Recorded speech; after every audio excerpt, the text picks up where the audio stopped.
Dia kini seorang suami, seorang pendidik yang taat, dan seorang pembimbing yang disegani. Istrinya pula sentiasa di sisi, memahami perjuangan suaminya sebagai pendidik. Kehidupan mereka sederhana, tetapi bahagia.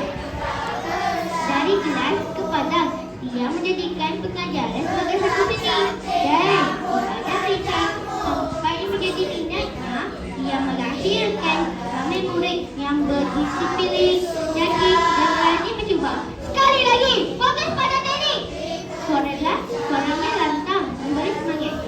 Murid-murid mengikut setiap arahan dengan terhormat. Mereka tahu guru ini tidak pernah putus asa dengan mereka. Babak 3.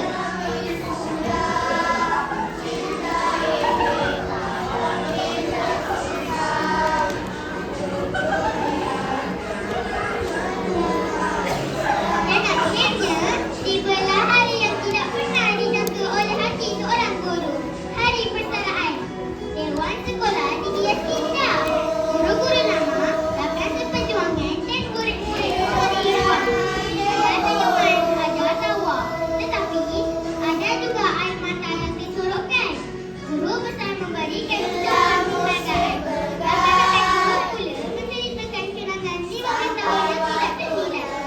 Murid-murid datang ke depan membawa hadiah buatan pandai. Penuh keikhlasan, penuh kasih. Guru itu hanya mampu tersenyum dan sebab. Beginilah hidup seorang guru. Datang dengan langkah kecil, pergi dengan pikiran tidak yang besar.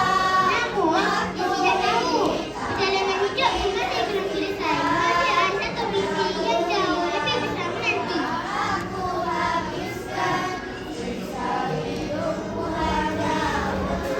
Babak 4.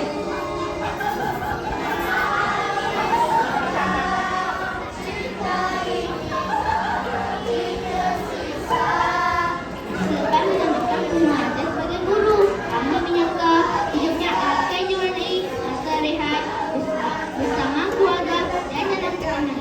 Tetapi, dua seorang pendidik tidak pernah berhenti daripada menguji. Lalu, apabila dunia memerlukan bantuan, apabila Gaza memerlukan suara dari luar, dia bangkit dan menerima amanah sebagai ketua misi Summit Fadilah 2025. Babak 5.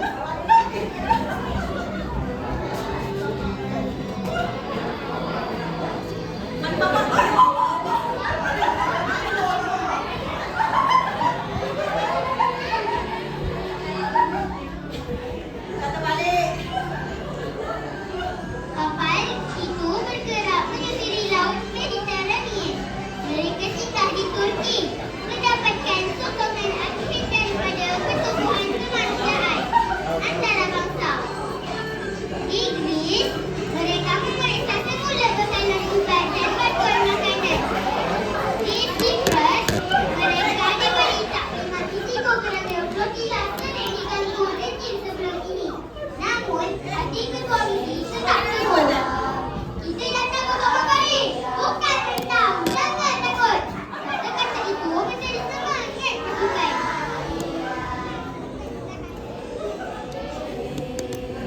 Babak 6.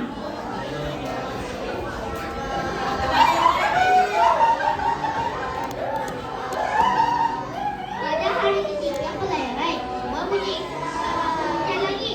Semua pesawat pengendar rejim menghampiri Fadilah dari arah utara. Pesawat itu terbang rendah, berlega-lega seolah-olah milik amaran. Semua relawan menyanyikan besar. Ada yang melebih masing-masing dan ada yang berdoa. Kami adalah misi kemanusiaan, tiada senjata, tiada ancaman. Kami hanya membawa bantuan untuk anda. Oh, tidak membalas. Tapi macam senyap itu lebih menakutkan daripada ribut. Babak 7.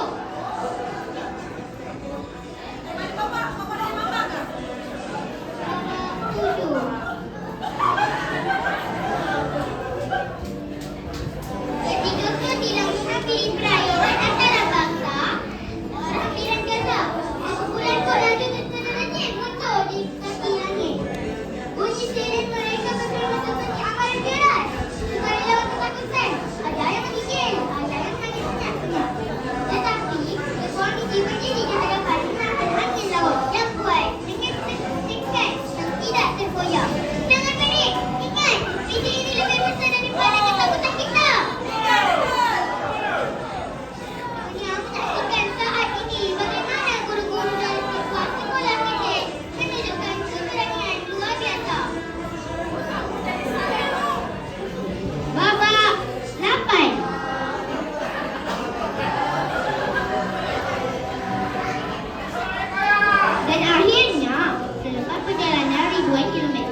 itu menutup mata seketika. Menahan sebab ini bukan kejayaan kita.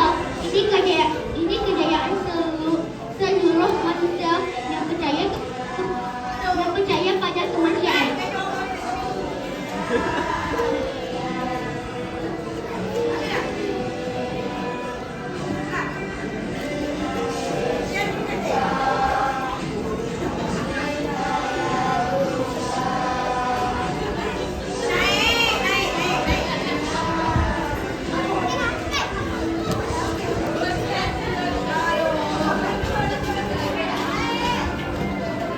Biasa lagi kau lagi.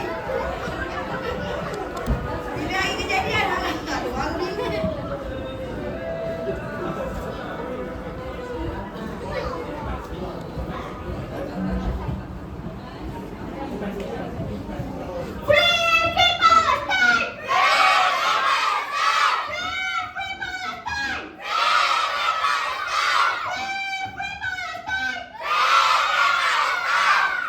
Sekian, terima kasih. 1, 2, 3. Berikan tepukan yang paling